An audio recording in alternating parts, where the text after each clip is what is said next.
Bismillahirrahmanirrahim.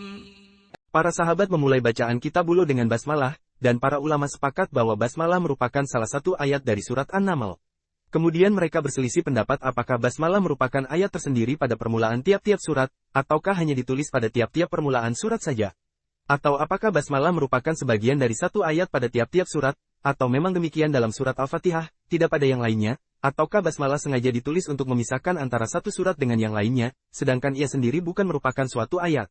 Mengenai masalah ini banyak pendapat yang dikatakan oleh ulama, baik salaf maupun khalaf. Pembahasannya secara panjang lebar bukan diterangkan dalam kitab ini. Di dalam kitab Sunan Abu Daud dengan sanad yang sahih, dari Ibnu Abbas disebutkan bahwa Rasulullah dahulu belum mengetahui pemisah di antara surat-surat sebelum diturunkan kepadanya, Bismillahirrohmanirrohim, dengan nama Allah yang Maha Pemurah lagi Maha Penyayang. Hadis ini diketengahkan pula oleh Imam Hakim, yaitu Abu Abdullah An-Naisaburi, di dalam kitab Mustadraknya. Dia meriwayatkannya secara mursal dari Said Ibnu Jubair. Di dalam kitab Sahih Ibnu Huzaimah disebutkan dari Ummu Salamah, bahwa Rasulullah membaca basmalah pada permulaan surat Al-Fatihah dalam salatnya, dan beliau menganggapnya sebagai salah satu ayatnya. Tetapi hadis yang melalui riwayat Umar Ibnu Harun Balhi, dari Ibnu Juraih, dari Ibnu Abu Mulaikah, dari Ummu Salamah ini di dalam sanadnya terkandung kelemahan. Imam Daruqutni ikut meriwayatkannya melalui Abu Hurairah secara marfu. Hal semisal diriwayatkan dari Ali dan Ibnu Abbas serta selain keduanya di antara orang-orang yang mengatakan bahwa basmalah merupakan salah satu ayat dari tiap surat kecuali surat Bara'ah, surat At-Taubah, adalah Ibnu Abbas, Ibnu Umar, Ibnu Zubair, dan Abu Hurairah, sedangkan dari kalangan tabi'in ialah Atta, Tawus, Said Ibnu Jubair, dan Mahul Az-Zuhri. Pendapat inilah yang dipegang oleh Abdullah Ibnu Mubarak, Imam Syafi'i, dan Imam Ahmad Ibnu Hambal dalam salah satu riwayat yang bersumber darinya, dan Ishaq Ibnu Rahawai serta Abu Ubaid Al-Qasim Ibnu Salam. Imam Malik dan Imam Abu Hanifah serta murid-muridnya mengatakan bahwa basmalah bukan merupakan salah satu ayat dari surat Al-Fatihah, bukan pula bagian dari surat-surat lainnya. Imam Syafi'i dalam salah satu pendapat yang dikemukakan oleh sebagian jalur mazhabnya menyatakan bahwa basmalah merupakan salah satu ayat dari Al-Fatihah, tetapi bukan merupakan bagian dari surat lainnya. Diriwayatkan pula dari Imam Syafi'i bahwa basmalah adalah bagian dari satu ayat yang ada dalam permulaan tiap surat. Akan tetapi, kedua pendapat tersebut garib, aneh. Daud mengatakan bahwa basmalah merupakan ayat tersendiri dalam permulaan tiap surat, dan bukan merupakan bagian darinya. Pendapat ini merupakan salah satu riwayat dari Imam Ahmad Ibnu Hambal. Diriwayatkan pula oleh Abu Bakar Ar-Razi, dari Abul Hasan Al-Karhi, yang keduanya merupakan pentolan murid-murid Imam Abu Hanifah. Demikianlah pendapat-pendapat yang berkaitan dengan kedudukan basmalah sebagai salah satu ayat dari Al-Fatihah atau tidaknya. Masalah pengerasan bacaan basmalah sesungguhnya merupakan cabang dari masalah di atas. Dengan kata lain, barang siapa berpendapat bahwa basmalah bukan merupakan suatu ayat dari Al-Fatihah, dia tidak mengeraskan bacaannya. Demikian pula halnya bagi orang yang sejak awalnya berpendapat bahwa basmalah merupakan ayat tersendiri. Orang yang mengatakan bahwa basmalah merupakan suatu ayat dari permulaan setiap surat, berselisih pendapat mengenai pengerasan bacaannya. Mazhab Syafi'i mengatakan bahwa bacaan basmalah dikeraskan bersama surat Al-Fatihah, dan dikeraskan pula bersama surat lainnya. Pendapat ini bersumber dari berbagai kalangan ulama dari kalangan para sahabat para tabi'in, dan para imam kaum muslim, baik yang salaf maupun khalaf. Dari kalangan sahabat yang mengeraskan bacaan basmalah ialah Abu Hurairah, Ibnu Umar, Ibnu Abbas, dan Muawiyah. Bacaan keras basmalah ini diriwayatkan oleh Ibnu Abdul Bar dan Imam Baihaqi. Dari Umar dan Ali, apa yang dinukil oleh Al-Hatib dari 4 orang khalifah, yaitu Abu Bakar, Umar, Utsman, dan Ali, merupakan pendapat yang garib. Dari kalangan tabi'in yang mengeraskan bacaan basmalah ialah Said Ibnu Jubair, Ikrimah, Abu Kilabah, Az-Zuhri, Ali Ibnul Husain dan anaknya, yaitu Muhammad serta Said Ibnul Musayyab, Atta, Tawus, Mujahid, Salim, Muhammad Ibnu Kab Al-Qurazi, Ubaid dan Abu Bakar Ibnu Muhammad Ibnu Amr Ibnu Hazm, Abu Wail dan Ibnu Sirin, Muhammad Ibnul Munkadir, Ali Ibnu Abdullah Ibnu Abbas dan anaknya, Muhammad, Nafi, Maula Ibnu Umar, Zaid Ibnu Aslam, Umar Ibnu Abdul Aziz, Al-Azraq Ibnu Qais, Habib Ibnu Abu Sabit, Abu Sisyasa, Mahul, dan Abdullah Ibnu Makol Ibnu Mukorin. Sedangkan Imam Baihaqi menambahkan Abdullah Ibnu Safwan, dan Muhammad Ibnul Hanafiyah menambahkan Ibnu Abdul Bar dan Amr Ibni Dinar.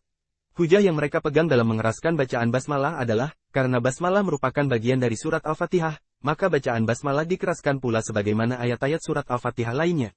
Telah diriwayatkan pula oleh Imam Nasai di dalam kitab Sunannya, oleh Ibnu Huzaimah serta Ibnu Hibban dalam kitab Sahihnya masing-masing, juga oleh Imam Hakim di dalam kitab Mustadraknya melalui Abu Hurairah, bahwa ia melakukan salat dan mengeraskan bacaan basmalahnya. Setelah selesai dari salatnya itu Abu Hurairah berkata, sesungguhnya aku adalah orang yang salatnya paling mirip dengan salat Rasulullah.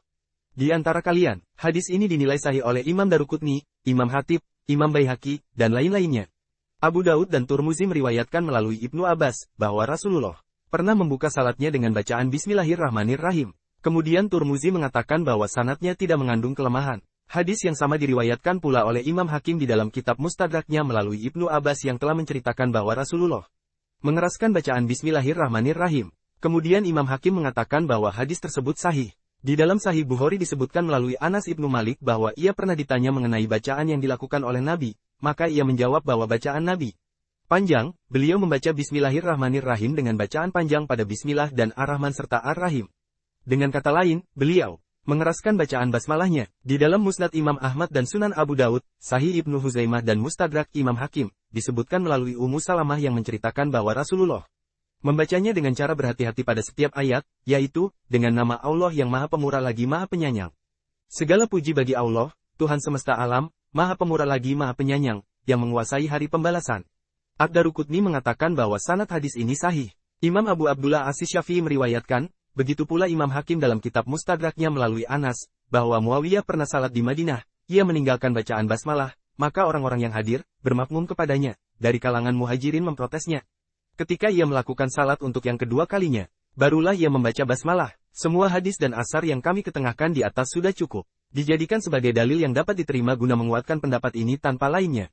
Bantahan dan riwayat yang garib serta penelusuran jalur, ulasan, kelemahan-kelemahan serta penilaiannya akan dibahas pada bagian lain. Segolongan ulama lainnya mengatakan bahwa bacaan basmalah dalam salat tidak boleh dikeraskan.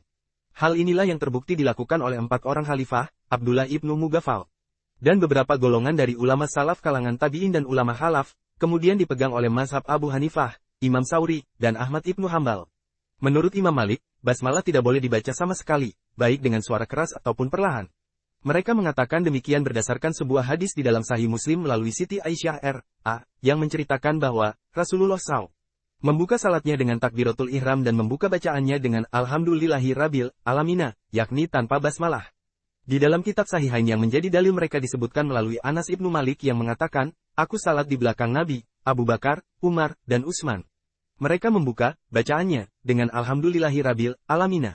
Menurut riwayat Imam Muslim, mereka tidak mengucapkan Bismillahirrahmanirrahim, baik pada permulaan ataupun pada akhir bacaannya. Hal yang sama disebutkan pula dalam kitab-kitab sunan melalui Abdullah ibnu Mughaffal. Demikianlah dalil-dalil yang dijadikan pegangan oleh para imam dalam masalah ini, semuanya berdekatan, karena pada kesimpulannya mereka sangat sepakat bahwa salat orang yang mengeraskan bacaan basmalah dan yang memelankannya adalah sah.